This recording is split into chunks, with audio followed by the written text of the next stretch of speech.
Hello, Culture Matters podcast. I'm so excited to introduce you to our guest today. Before I do that, here's a quote just for this episode.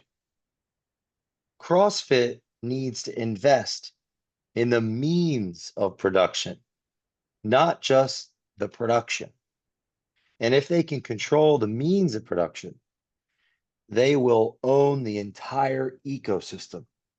Mitchell Black, our guest today, yours truly, a friend of the Culture Matters podcast. If you haven't listened to episode 937 and 965, please, I challenge you, go listen to 937 after this. Trust Yourself is the title, and episode 965, which is CrossFit Part 1. Today, we're talking about Part 2 with the one and only Mitchell Black, founder of Strong Side, someone that has over 18 years of experience working inside of ground up, bottom up, culture up, building systems, processes, culture, turning around distressed organizations, buying and selling businesses in the fitness industry, creator of a culture of strength and excellence.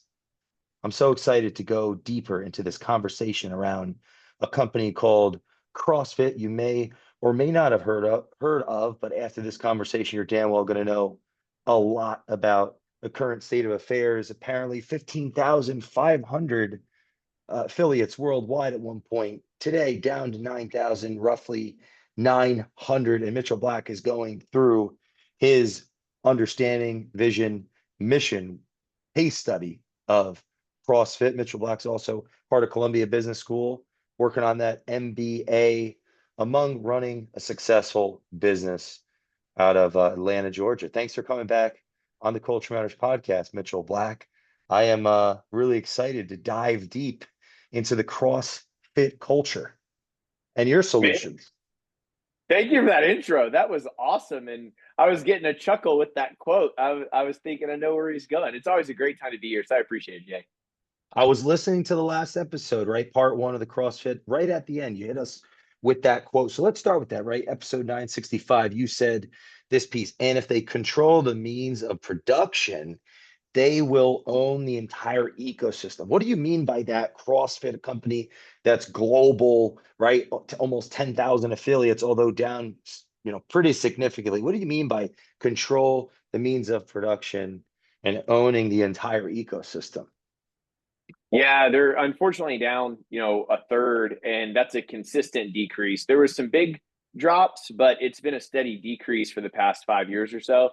And when you look at a CrossFit affiliate, they they're they do a lot in that affiliate that drives the production of all fitness, like literally across the world. I mean, all this new stuff like Orange Theory, F45, Burn, they're I know they might look different, but all of that is post CrossFit. If you go back to the early 2000s, CrossFit did one of the greatest things for fitness ever and democratized it and allowed a lot of people to open gyms and allowed this massive boost in the ecosystem. But CrossFit has been focused on just CrossFit and just the production of it, just squats and thrusters and all that kind of stuff. But there's a lot of means of production that take place in the facilities and how those affiliates operate themselves that hasn't been touched.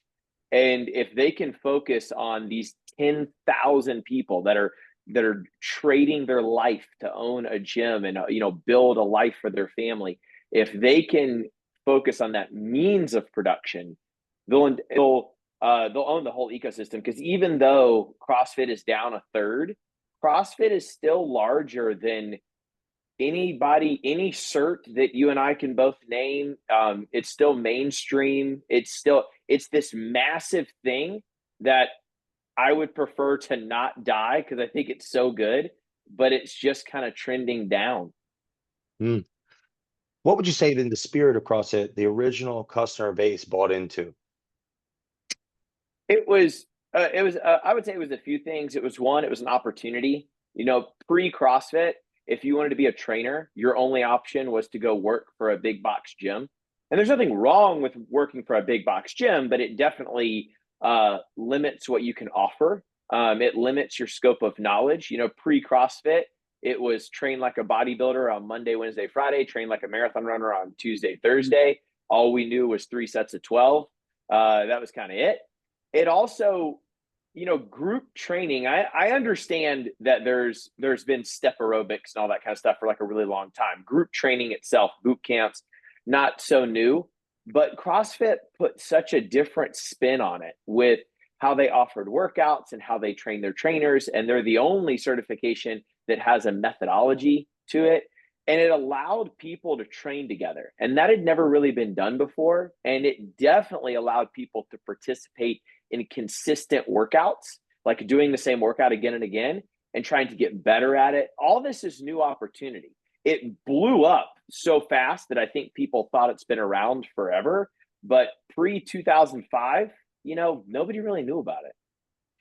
I want to go on that means of production line of thinking for a second, because per our last conversation towards the end in part one, episode 965, you talked about three changes that had been made of recent, which was increased certification fees, a move from level one to level two as like a barrier of entry, and as well as an increase in the annual fee from 3,500 to 4,500.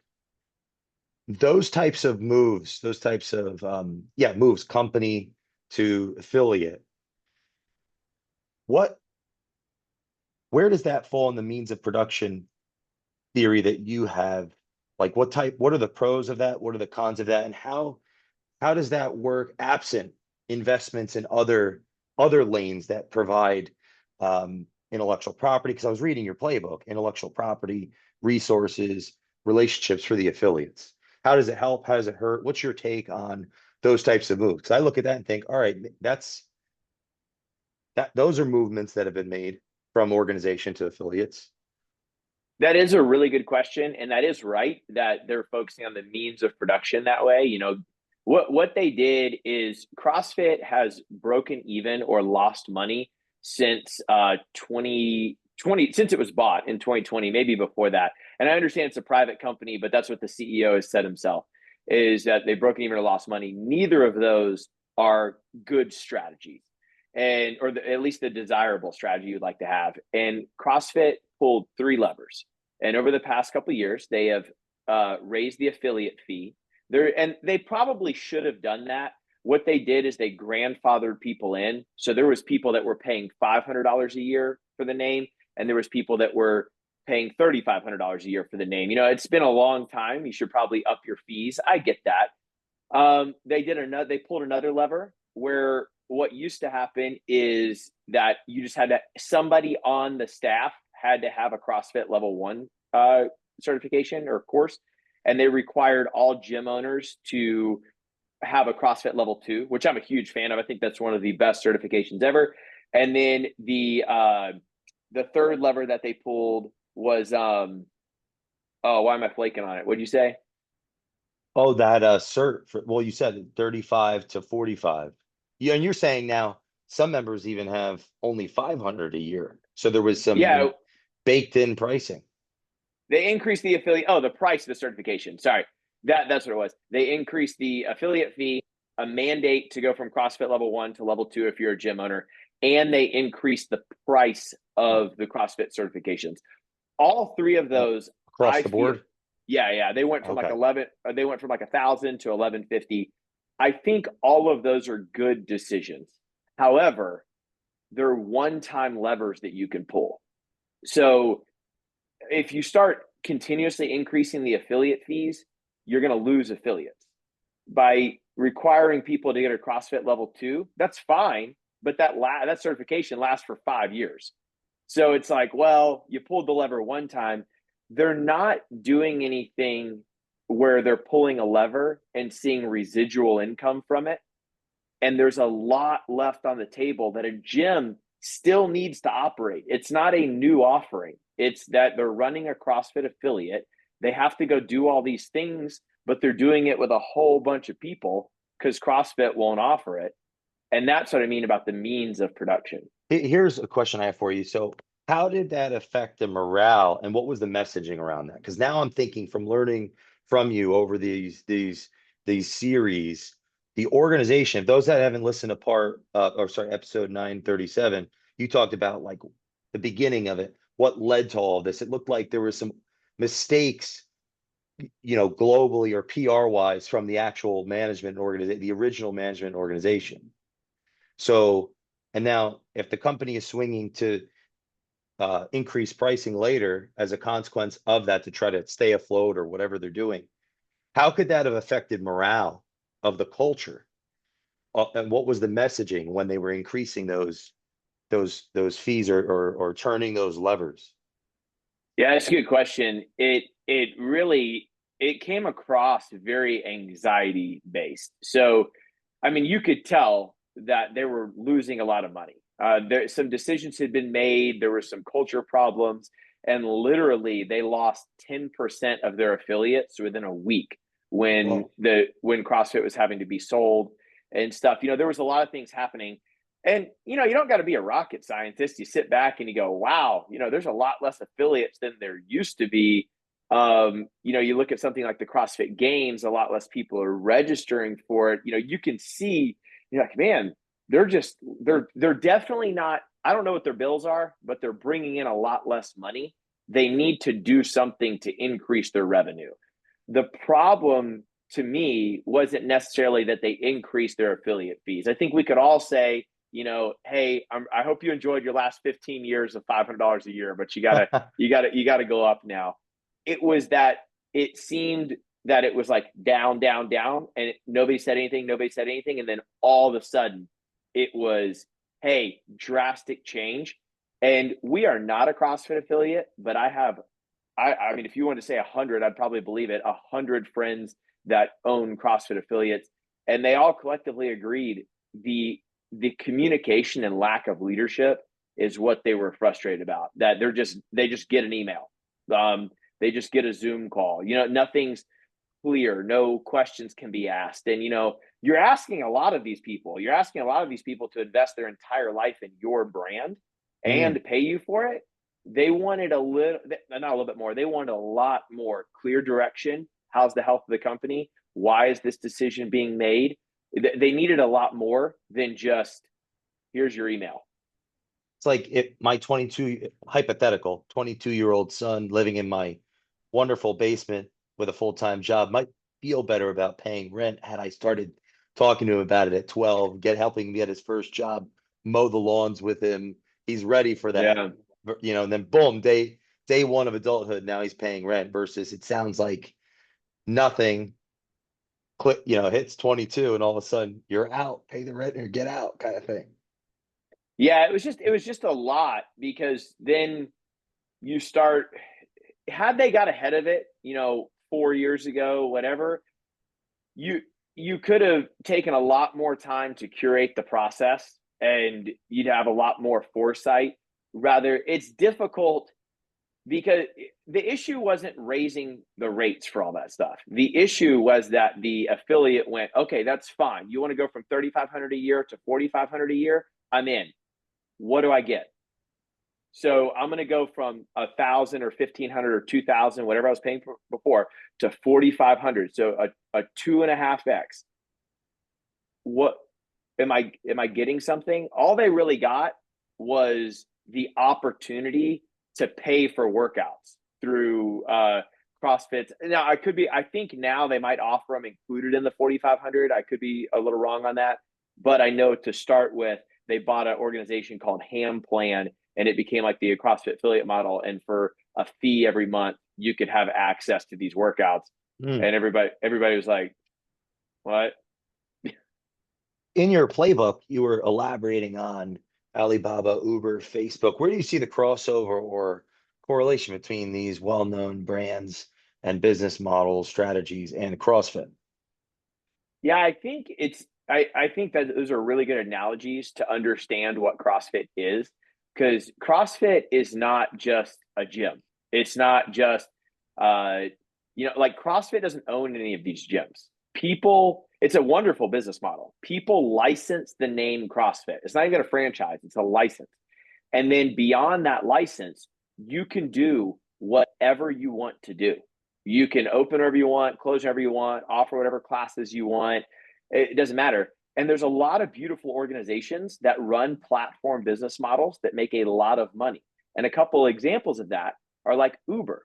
Uber is the largest transportation company in the world and doesn't own cars. Facebook is the largest media platform in the world and doesn't own a news organization. And Alibaba is the largest shipping organization in the world. It could have changed relative to Amazon, but I'm pretty sure it was. They don't own any inventory. They ship everybody else's inventory. And what I mean by that is CrossFit does not own any gyms. Like all these 10,900, they don't own them. But they definitely receive money from them for using the name, and they receive money for them for participating in the CrossFit games. And there's definitely bills involved, and they have a headquarter. I'm with you. But it's not like, like Lifetime Fitness owns every single one of their locations, and they're 42 to $55 million a piece. Like, that's a lot. It's a really great business model to own the ecosystem and own the platform and let other people drive the platform for you, just like Uber, Facebook, and Alibaba. This is something that popped up as you were elaborating on Uber. If we think about, it seems like there's an interesting um, similarity of how familiar you are with the founder of Uber at one point. There seems like there's an interesting similarity here, a true life example of I think it was Travis Yeah. Kalanick.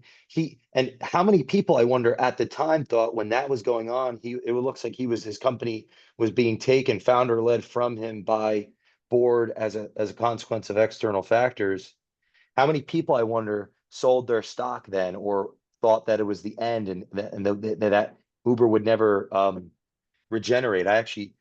Some key similarities. Both were inseparable from their company's identity. Their personality was the product. Both organizations with significant HR leadership conflicts, but they scaled with growth. Are you familiar with that? Because that Yeah. Uber, what a great case study. And I wonder how it rebounded and where it went from there. What are your thoughts? I think it's a very interesting story. I think, he's a very interesting founder. It's unfortunate that it had to happen that he, needed to exit. But how, at the end of the day, like him and Greg Glassman, the guy who started CrossFit, they started thinking so much different. They looked at something that had, this is just how we always do it. This is, you always have to get a cab or you always have to get whatever. And it was such a neat way to solve a problem. And it was like, yeah, dude, a lot of people don't like exercise. They don't. And a lot of exercise is kind of wrong if you're trying to get somebody fit. And Greg was able to look at it completely different and bring people together. Turns out they like, people like suffering together. They like community. They like doing things that everybody else is doing. Everybody in the room is squatting. So it's cool. It's just neat. And he was able to look at fitness in a way that had never been offered before, just like Travis was able to look at a way that, that cars had never operated before. Like who knew that you could just turn your car into an earning machine? But the difference is all those three things that I just listed before. So you look at like Uber as an example.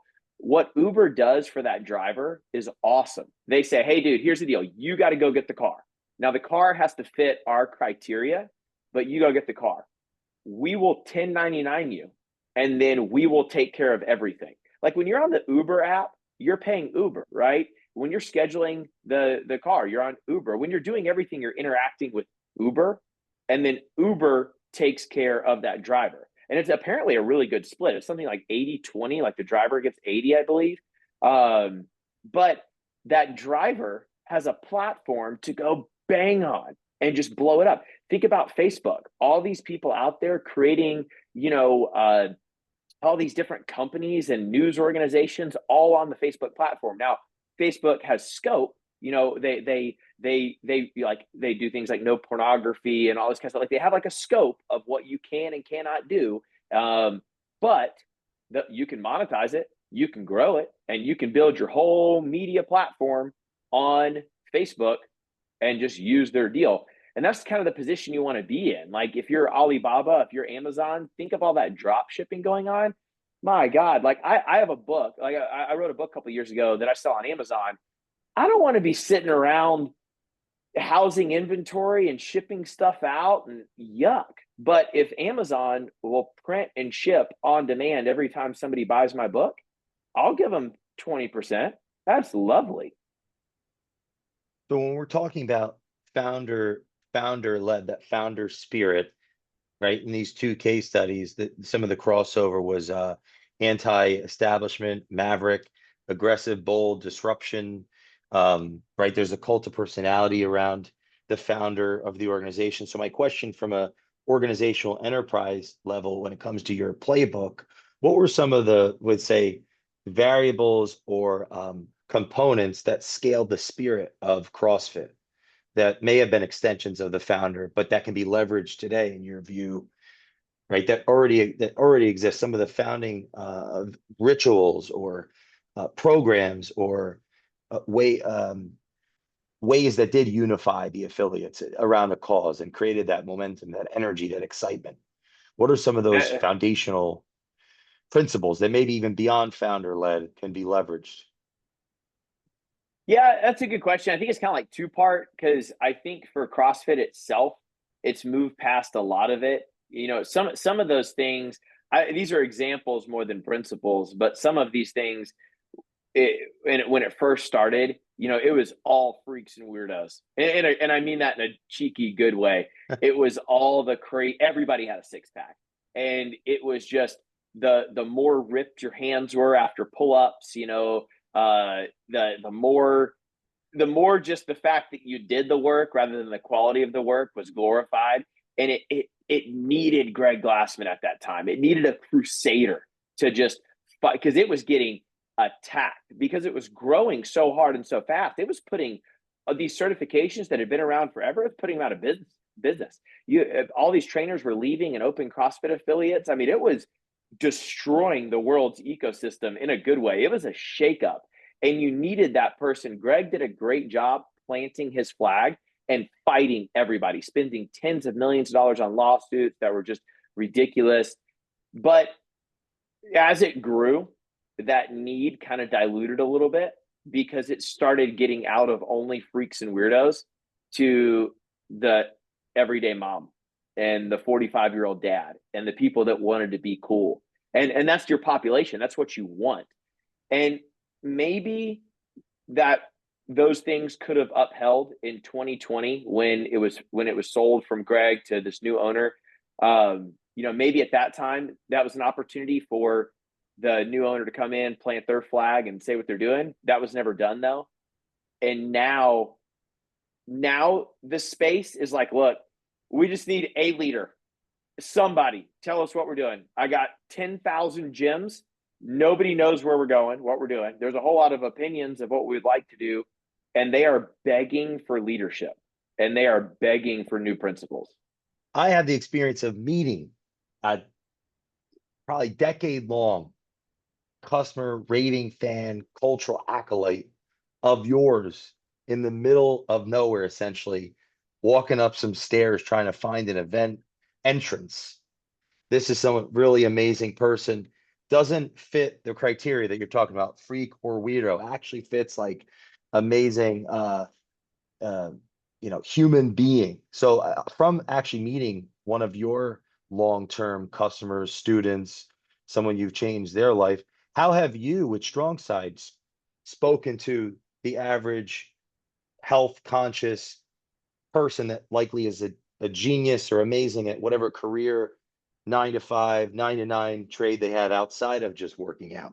How have you done that? Spoken to the everyday person and created a culture with strong side? Because I'm thinking that's how there's something in that ingredient that's that soup that could be helpful in this restructuring, reintegration of the CrossFit brand. Yeah, that lady is Deb Maston, and she is Love a it. rock star. She's a grandma, dude. Wow. She's been with me 10 years, and she is a wonderful, wonderful human. So I could give Yeah, we had you, to walk like 4 flights of stairs. Like it's the most random thing ever. And she's a beast. She was like yeah, unbelievably positive and just like a light. And I'm thinking, wow, look at Mitchell's work. So yeah, speak to that. How have you created that culture? Because that sounds like exactly the market that this CrossFit brand needs to speak to now that it's out of that founder spirit of the freaks and the weirdos, as you put it, and more of the um let's say high performer only one yeah. percenters to the general populace. So what does it take? Yeah, and I do mean freaking weirdo, just for everybody. I mean freaking weirdo, cheeky and funny. I'm a freaking weirdo. Like, I get it. Um, Yeah, the but 1% to the 99 yeah. percenters. So, I mean, we have a saying that everyone is welcome and everyone is equal, and you have to lean into the culture and the community and all that. And I can give you a few examples of things that we do and how we make everybody feel comfortable, from gym tours to the workout adjustments and all this kind of stuff. But if I said that to somebody who owns a CrossFit gym, rightfully so, they would probably push back and say, well, we do that too. We have this amazing community and we have this. And using that word of community, they have an amazing community in their own right. The difference is when you only have like 80 members, it's like you're going to see those people every day, and it's just the same 5 or 6 people in a class. It doesn't really grow to what you need it to be. And I love the phrase, no money, no mission. So to really answer your question, what I did was focus on the 6 things that I have in this playbook to increase the liquidity of my business, to take all the stress off of just, oh my God, I got to pay the light bill, to actually having the freedom and time to focus on everybody around me and growing it and helping people like Deb feel more comfortable. They're not making any money, and you have to make money in order to help people. Hmm. So step one, what's numero uno? So, and if I understand correctly, there's just about 10,000 affiliates worldwide. And in this playbook, you're making an argument that they need to be provided a system, a process, and resources to be able to focus on the general customers and not just be reactive to themselves. That's what I was getting from that. And you Yeah. have a solution. Boom, boom, boom, boom. Yeah, there's 3 areas that CrossFit can really make money. And there's a subcategories in those, but you have the CrossFit Games, which is their annual competition. You have all their certifications and licenses and stuff, and those are great. And then you have the affiliates. Now you could put stuff in there like merchandise and all this kind of stuff. Like, I think, for example, I think their current business model has merchandise as one of their 3 ways to make money. I don't really see CrossFit as a merchandise organization. I feel like that falls in how the affiliates can make money. But CrossFit Games, licenses, and affiliates. My playbook and what we're going to talk about now is really focused on the value creation for the affiliates for 2 reasons. Number one is because you're looking at a whole lot of PowerPoints and a whole lot of hours to break down all 3, which we can, but I just picked one. And I think that the largest value creation is in the affiliates. You don't lose a third of your affiliates because they like what's going on. So if they were making a lot of money under the affiliate umbrella, if they were able to achieve their dreams, then if they were satisfied with what the organization was doing, then you'd probably be going up. So to touch on them, some things that you can do. The first thing is, I feel strongly that CrossFit needs to take a strategy, whoever this new buyer is. I do have a suggestion on how to buy the company and what that strategy should look like for the best ROI from it. But it needs to either acquire or partner or do some sort of rev share with a current CRM. So what's happening is you have these 10,000 gyms and they license the name CrossFit. And then beyond that, it's up to them to figure out how to manage these members. And what CrossFit loses in that process is visibility to their affiliates. CrossFit does not have any financial visibility to these 10,000 affiliates. They don't own any network to understand how many leads are coming in. They don't know how long people are staying. Their only unit of measurement is how long an affiliate stays an affiliate. It doesn't tell you how healthy that affiliate is. You don't understand anything. That puts the company in a hard spot because they don't know how their affiliates are doing. And then it puts leadership in a hard spot because how are you supposed to give advice if you don't know what's going on in there? So you have these organizations like Wodify, Zen Planner, MindBody. I think a strategic play could be to buy one because first off, none of those places existed before CrossFit existed. CrossFit is the reason that these things exist, hence that means of production thing. And all these affiliates go use one. Well, what in that CRM, the customer relationship management tool, is that the affiliate is drafting all their credit cards, they're housing all member information, they're getting all their leads, they're managing everything for their business in that software, and they're paying that person, that company, a lot of money to do that. They're paying credit card transaction fees, they're paying licensing fees, they're getting no education. They're just getting data. So you license a name, you go spend however many hours to get this CRM. It spits out a bunch of data at you that you have no idea what it means. And at the end of the day, you just wind up saying, is there more money in my bank account than bills? And if there is, I don't know, I guess I'm doing a good job. And CrossFit is losing a significant amount of money for doing that. They're losing a significant amount of leadership opportunity, a lot of value creation. And there's no way that they understand on a grassroots level what is the financial health of their affiliates to go get more people. You got to get 5,000 more affiliates just to get back to zero. How are you going to do that if you don't have any information? So I think there's a play on multiple ways to do that because I'll close with this. Those CRMs, yes, you pay them, $500 a month to license the CRM platform. They make all their money on the credit card transaction. So really the lucrative play is to control everybody's credit card transaction in your ecosystem. Like if everybody's paying, it's kind of like how Facebook came out with like Facebook money and then Uber. Where do you transact that? You transact on Uber. That's where everybody makes all the money, is in the transactions. So if you can house that system, man, that would be wonderful because it's already happening. What did you mean by website and data? That's on there too. We don't have to go in order, but website and data. So you basically, like if Jay decides to open a CrossFit affiliate, the only requirement is that you have to list this thing called the CrossFit Journal on your website.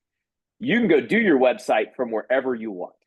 So I should pause here and say there's a difference between a license and a franchise. So CrossFit is very aware of that boundary. And I think that's a good boundary to have. Just like Uber, as an example, Uber doesn't control when somebody works throughout the day. And I don't think any affiliate wants that either. They don't want to be told what shirt they have to wear, when they have to open, what time their classes have to be. That's the licensing model. So you can't mandate these things as a license. That's what a franchise does. And these people don't want to be franchises. So I'm not saying that you should take away from that. But if Jay decides he's going to go open his own gym, so you got to get the CRM. Most CRMs have the opportunity to get a website, but they're going to charge you for it. And that's fine. But here's another person that you're paying instead of CrossFit to manage your website. And then what happens with that website is you're going to want some analytics on that. The purpose of a website is new business. Your current customers don't go to your website. Your prospective customers go to your website. So if you can get data from that website, then you can start making decisions from that. So you can start saying, all right, here's the type of people that are going to my website. What's their demographic, age, race, location, all this kind of stuff. It helps you make a marketing decision on, what you should be doing and how you attract new customers. And that all sounds fine and dandy until you realize the average CrossFit gym is doing like $20,000 or less per month. That's before all their bills. And now we got to pay money to a CRM. We got to pay credit card transaction fees. We got to pay a website fee. And that whole SEO and understanding data, that's another fee. And then you're going to take that information. You're going to say, I want to make a decision. Unless you're a marketing expert, sounds like you got to hire a marketing person. Sounds like you got to make graphics. Sounds like you got to understand when to post on Facebook. Oh my God. Now I'm feeing myself out of business for doing that. Versus if CrossFit just offered, again, they're a license, not a franchise. Part of being a CrossFit affiliate is we will offer you this CRM. It will come with a fee. I'm not saying it's for free, but I bet you get a lower rate. We're going to do all your credit card transactions, stuff like that. We're going to get visibility into your business. And then we will be able to train the CrossFit ecosystem as a whole on what a healthy affiliate looks like. You can choose to do this or not, because remember, you're an affiliate, not a franchise. And then if I get access to your website, CrossFit itself, if I have, 5 different website templates and you can pick and we go through it, maybe as CrossFit's organization, I could sit back and go, all right, let's look at everybody's website in aggregate and let's understand this region and the data coming in, do a group call with all the affiliates, help them understand what this data means. And then, now I'm ready to pay you $5,000 a year for an affiliate fee. Forget $4,500. What was my argument? You're not getting anything for it. So you're definitely going to charge for all those verticals. It's just going to probably be less than if they went out to the marketplace. But that's the value that they get for being an affiliate. And then as a CrossFit, I can now do best practices. I can look at the Southeast region of the United States, pick the top best gyms and say, these gyms are doing $100,000 a month. What are they doing? And really understand how they run classes, what their profitability is, what their business is. So then that person, that gym owner, can go out in the world and grow that business. But they're just kind of throwing darts right now. What, why do people open CrossFits? Very, very passionate people.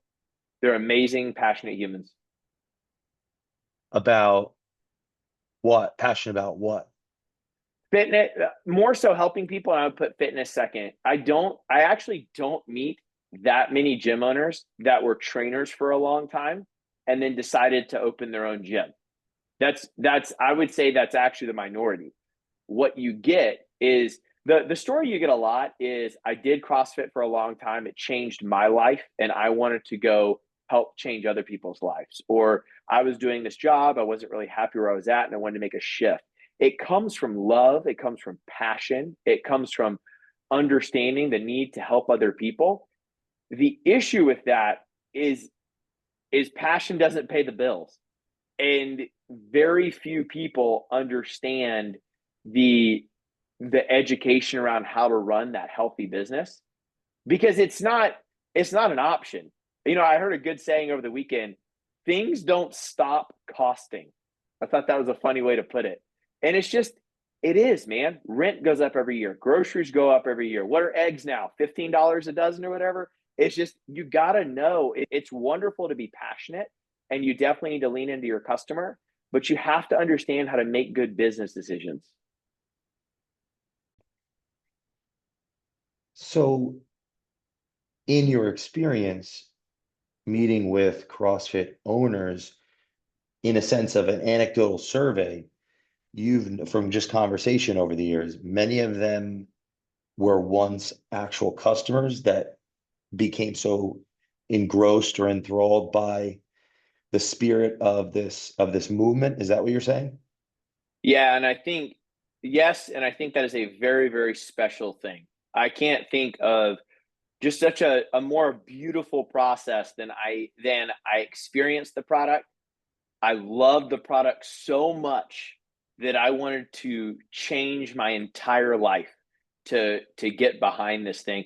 That's a powerful brand and movement, and it should be respected by the fact that they have the earning opportunity to make what they need to make.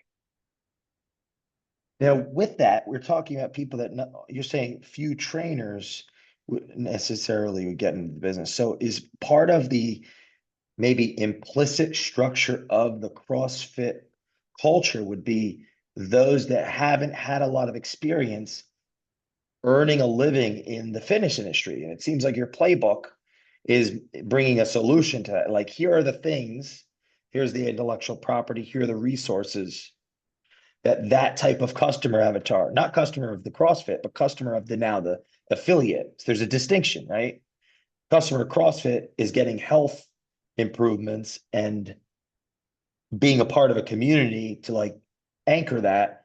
Customer of the as an affiliate now has all of this responsibility on their shoulders, like owning an actual gym, being the mentor to the mentees, whereas they were once the mentee to the mentors. So it's like, seems like Yeah. your playbook is the solution to the void of their education, their experience. If I'd be curious to see like the data of how many affiliate owners, like what percentage were once customers of a CrossFit. You know what I'm saying? And then the question becomes, how educated are they on business? Like in that context. Well, if they're Yeah. not, so you're providing the playbook, the hey, this is what we need to offer them. I'm curious your thoughts on that. Yeah, that's really true. And I think that it's important to note that it's not necessarily that trainers don't open gyms because they're making a lot of money and they don't want to give that up. The average trainer makes less than $32,000 a year and leaves the industry after 12 months. There's not a lot of financial education in the training space because it's so fragmented. And I think CrossFit holds the opportunity to do that because they could potentially make it unfragmented because they control everything end to end. They control the licensing name, they control the certification, they control, that this brand is being offered that gives them the opportunity to no longer have a fragmented market. And the reason it's so fragmented is because everybody has a Me Too product. I do fitness and I do fitness and whatever, and it's just, it's too fragmented. But if you can have a better product, then you can probably get a lot more customers in the process of doing that. And the gym owners kind of shoot themselves in the foot because they take on this idea of helping people, but then naturally as it grows, I'll give you another example of things in the playbook. Is one of them is owning the payroll system. So every gym owner is going to have to run payroll. I mean, I guess you could Venmo people, I guess, but at some degree, you're going to kind of like run out of that. And you can 1099 people and still put them on payroll. You don't have to W-2 them if you don't want to.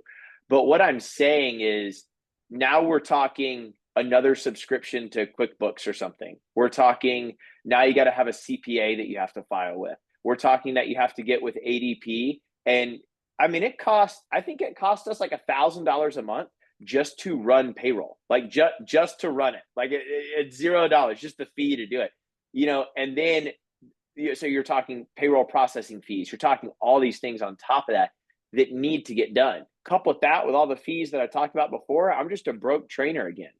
And then me as CrossFit, I don't know what's like every strong side, we know exact to the T how much it takes to run one of our gyms. And when we go present that to like a franchise owner, where they can say, okay, how much money am I going to make by doing this? Is this a smart decision? Or is this just, a hope and whatever? What CrossFit could do is CrossFit could have an accounting team that runs everybody's payroll. So what CrossFit would do is they would have that. It goes back to that CRM. They have to have the CRM. I'm a fan of acquiring a current CRM versus making your own, but you could make your own, or you could do a rev share. But at some degree, you have to have that partnership. These CRMs, they also can track when everybody tracks classes and when they check in for classes. You take the CRM and then you have all your coaches track their classes. Well, that then gets sent to the accounting department because CrossFit has access to everybody's CRM. This is very, very easy to do. And you run their payroll and you say, okay, on this date, the 15th and the last day of the month is when payroll is. You just send an email to that gym owner and you say, this is obviously going out to all gym owners. You can automate this. It's very easy. And you say, okay, this is how much you need to put in your payroll account. Now, CrossFit's not paying the payroll, but that gym owner is, and you took care of all their accounting and all their stuff. That service would need to be paid for otherwise. But not only are they probably getting a discount, CrossFit is now increasing its profitability because it gets to now charge for that service. It now gets to charge the payroll processing fee. It now gets to charge for transacting the money and all that, which is wonderful. But more importantly, it gives visibility. Now you're able to look at all your affiliates and say, look, going back, I get that you're an affiliate, not a franchise, so I can't mandate that you do this. But what I can tell you is that generally speaking, our healthiest locations spend this much on payroll. They pay this much per class. They offer this many classes throughout the day. Do you really need to have a Friday night 6:30 p.m. class? Like, do you? When is the highest? Let's look at class attendance. When are most classes attended throughout the day? Like, you would get all that data, and then you would be helping this struggling gym owner that goes, I don't get it, man. Am I overspending on payroll? Am I underspending? And all those words that I just vomited out, I didn't even know where to look when I started as a gym owner. I was a trainer. Mm. I didn't know ADP existed. What is that? So it's not just the solution, it's that they don't know where to look and they shouldn't know where to look. The value of being a CrossFit affiliate is that you would then tell me where to look, who to go to, and give me education on that information. What about profitability and P&L? What's your methodology to roll out that type of IP?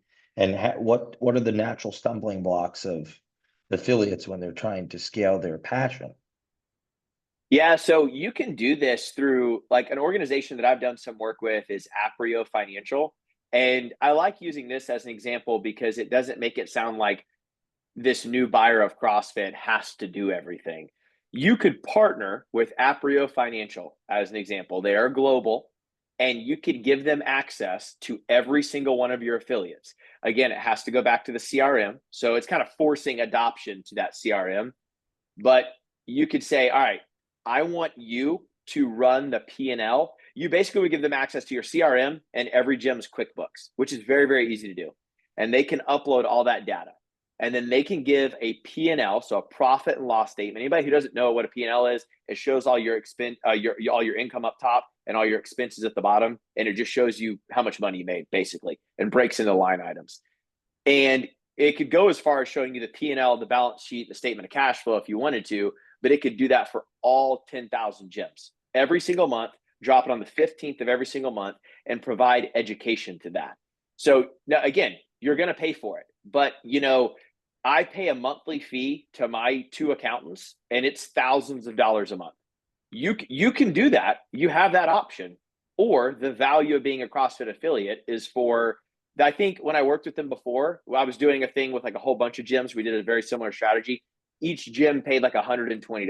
So for $120 a month, they get complete financial education and complete financial understanding. Now, I didn't have 10,000 gyms when I do that. Maybe that number drops down significantly, but CrossFit's making money off that. Everybody needs to make money. CrossFit's making money off that. Aprio Financial is making money off that. You now have a global firm understanding different regions of the world and understanding how healthy these gyms are, what they make.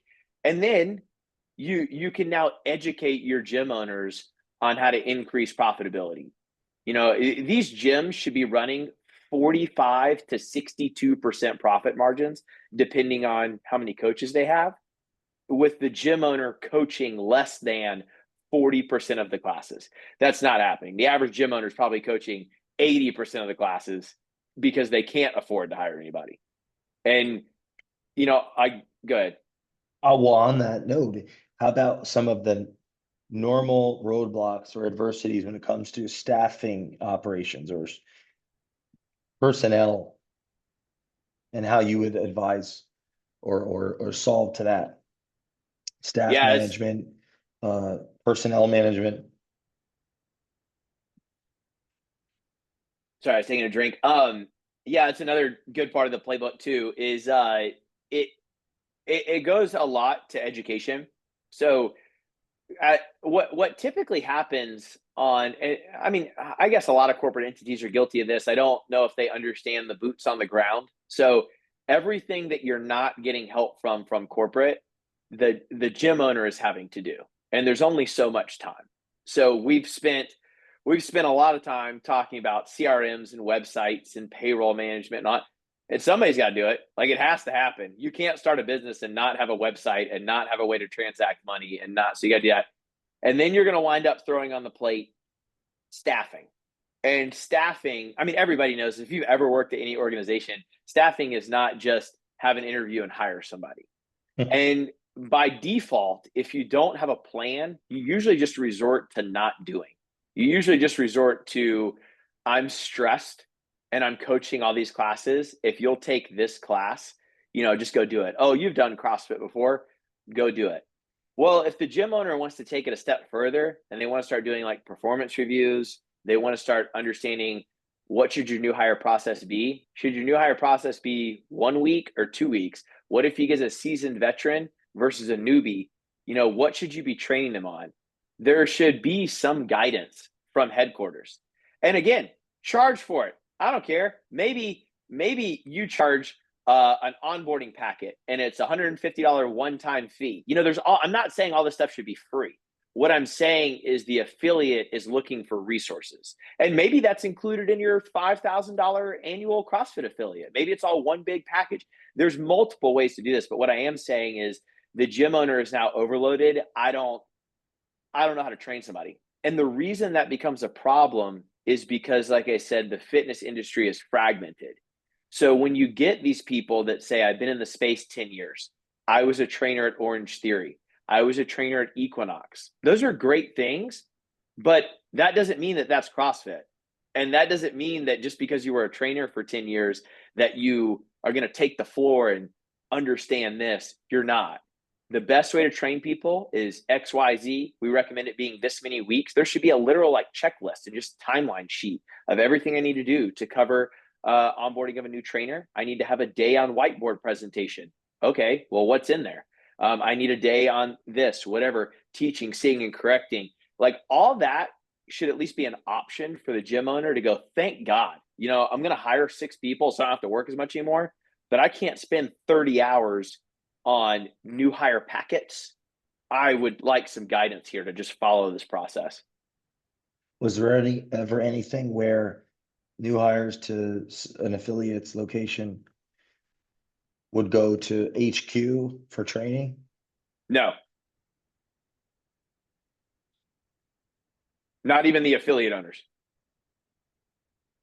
Not affiliates either. Like, if I was an affiliate, I'm like any small business owner at some level, one is looking for, all right, what's next? I've hit a leadership lid, as like John Maxwell would say, or something. So there's a panoply of options out there: coaches, consultants, mentors, et cetera, et cetera. There was never anything where a affiliate could say, I have somewhat of a budget. I could go to HQ for mentorship, executive coaching, training, and how to build, like the E-Myth. Yeah. There was no internal E-Myth solution. No, the only thing that you could do is, in some random areas, they would offer like affiliate gatherings and you could go out there, but it was mostly like, it was always about the community. And those things are very special and you should bring the community together. And they were about workouts and, I get to meet everybody and eat some barbecue, and that's beautiful. But to your point, the only fitness like summits or whatever that you can go to are somebody else's methodology, somebody else's brand, somebody else's way of thinking that doesn't really get in line with what CrossFit is. So now you have 10,000 gyms doing 10,000 different things. To your point, maybe there's an annual summit that you have to pay to go to. It's fine to charge for it, but maybe it's the most badass annual summit of all the CrossFit gym owners. 3 days of education, workouts, community building.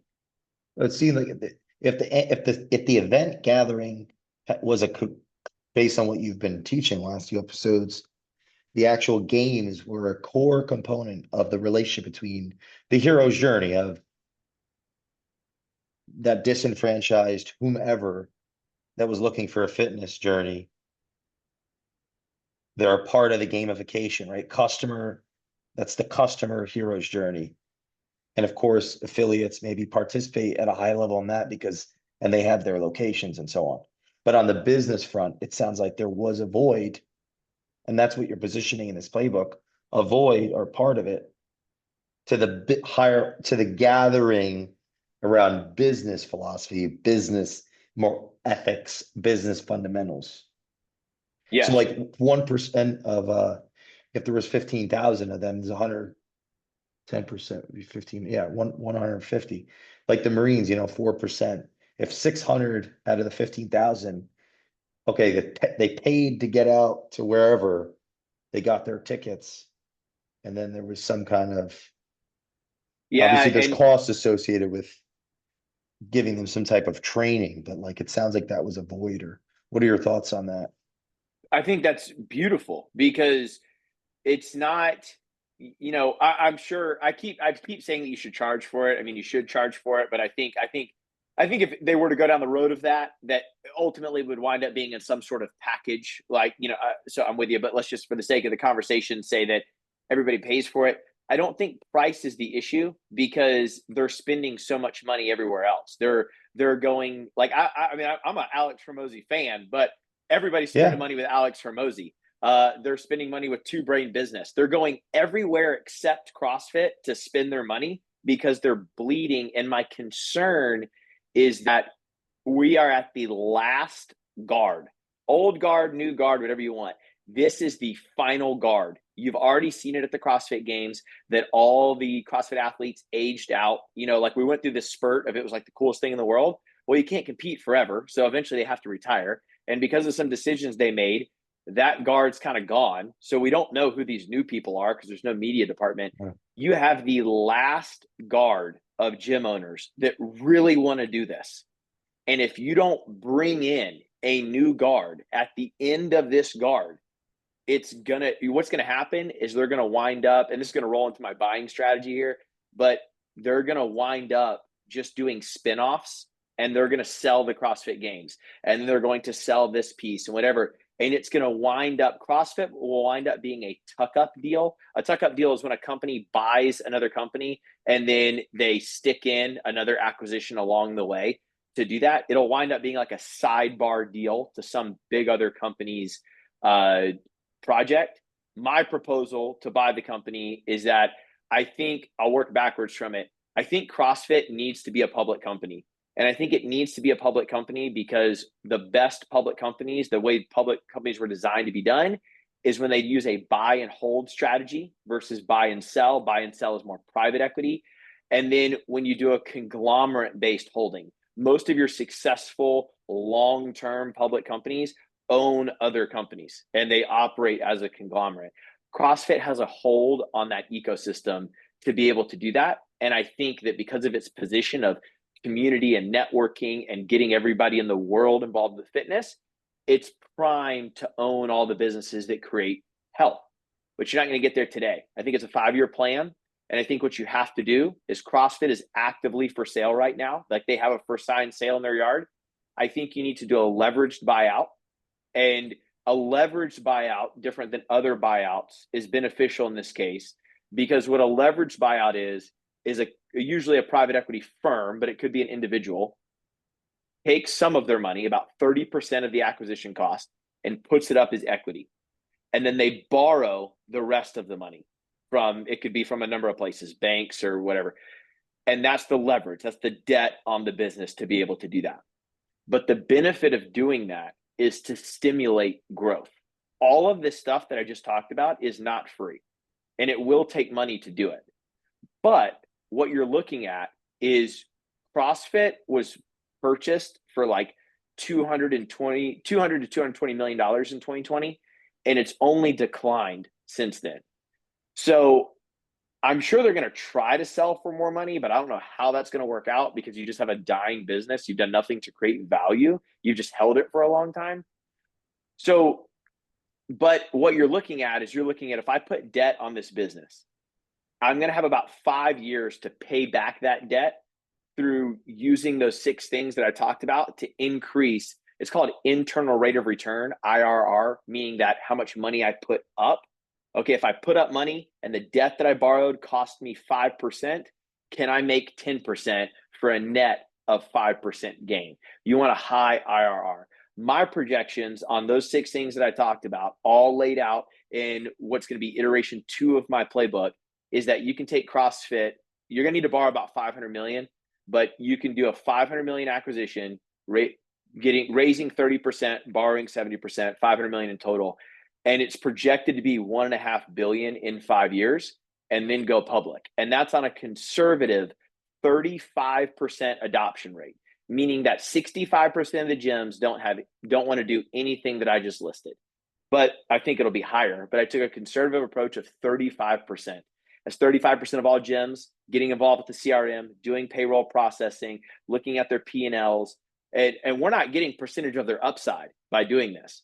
We're just giving them access and visibility to things they already pay for.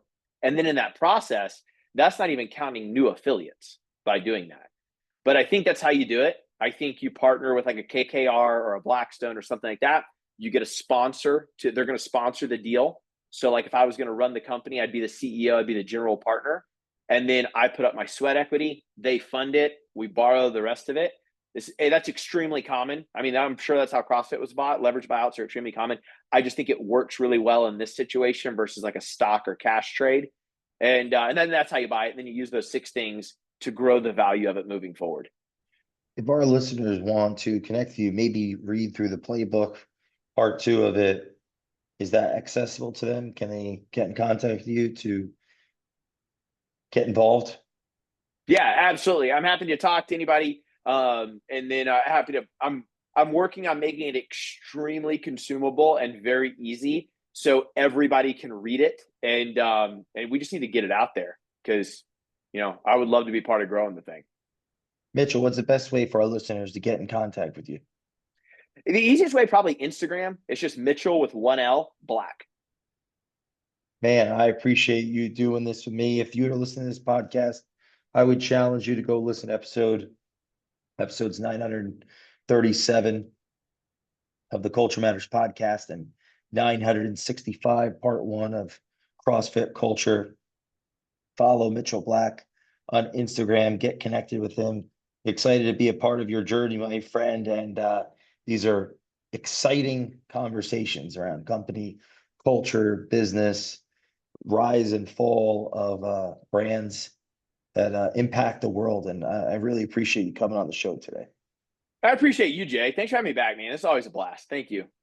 If you're listening to this show, please share this with someone that is passionate about the CrossFit brand and general friends that you're connected with that enjoy meaningful, thoughtful conversations. Leave us a review on the Culture Matters podcast. Follow Mitchel Black, and we will see you next time. Thank you, my friend.